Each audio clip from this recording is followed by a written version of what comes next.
नमस्कार फ्रेंड, आप सभी का स्वागत है।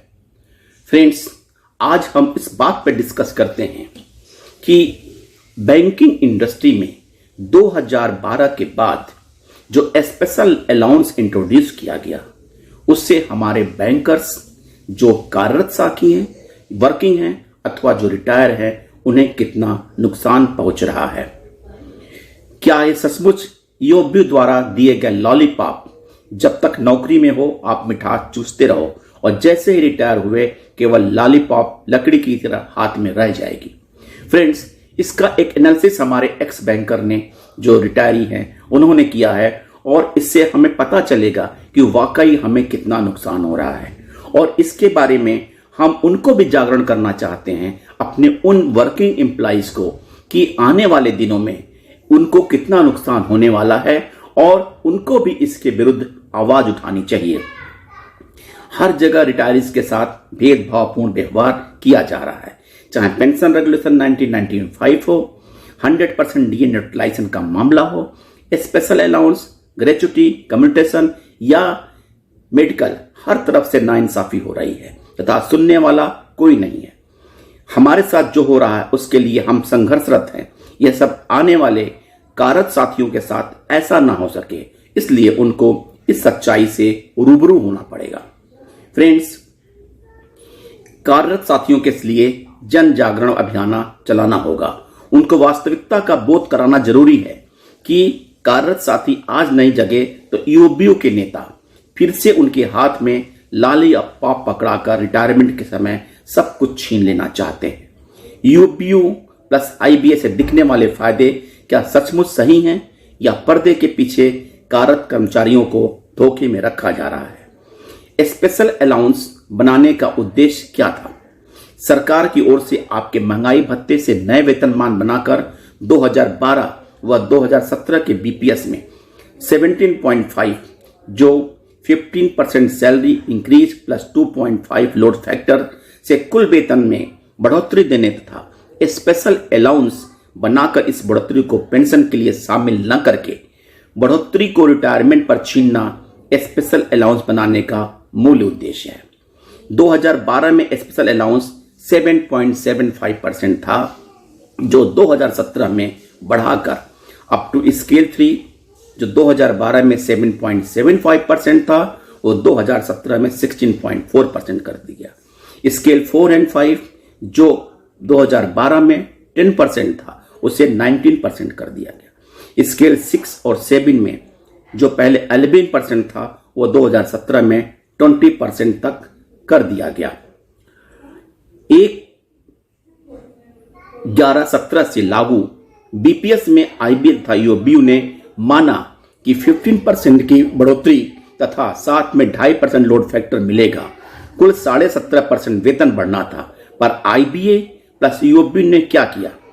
स्पेशल अलाउंस 16.4% बनाकर षड्यंत्र के तहत कार्यरत कर्मचारियों के बेसिक में फायदा न देकर स्पेशल अलाउंस को मिलाकर 17.5 यानी 15 प्लस 2.5 लोड की बढ़ोतरी भी कर दी, मगर रिटायरमेंट पर स्पेशल अलाउंस को पेंशन के लिए न जोड़ने पर बड़ी ही खूबसूरती के साथ वापस भी ले लिया। 2018 के सुप्रीम कोर्ट के एक अहम फैसले में यह साफ साफ कहा गया है कि बैंकिंग में दो तरह के वेतन नियम नहीं हो सकते, एक कार्यरत साथियों के लिए, दूसरा रिटायर्ड साथियों के लिए। पेंशन कैलकुलेशन के लिए इस तरह के नियम इलीगल हैं, गैर कानूनी हैं। चलिए इस बात को हम समझते हैं कि आपके रिटायरमेंट पर क्या फर्क पड़ता है। यह मानकर चलते हैं कि आप अप्रैल 23 में कार्यरत हैं और मई 23 में रिटायर होते हैं तथा आपका बेसिक पे 78,230 है। Working employees April 23 and retired in May 23। Basic pay working में 78,230, रिटायर्ड पे 78,230। स्पेशल अलाउंस 12,830, रिटायरमेंट के बाद वो that amount will be the nil. Total working employees के लिए 91,060, रिटायर्ड के लिए 78,230। अब pension with and without special allowance हम कैलकुलेट करें total basic with special allowance 91,060, without special allowance 78,230, pension 50%, that is 45,530 with special allowance and without 39,115, commutation 15,175 without 13,038. अब basic pension with क्या होगा 30,355 और without special allowance 26,077. Take home pension अगर उस पर DA at the rate of 41.16% हम add कर दें तो टोटल हमें विद स्पेशल अलाउंस 49,095 पेंशन बनेगा और without special allowance it will be 42,177.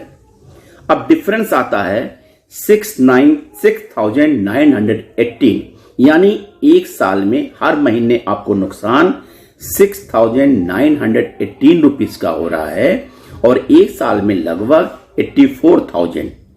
अगर रिटायरी अनुमानतः 12 वर्ष जिंदा रहते हैं तो नुकसान लगभग 10 लाख.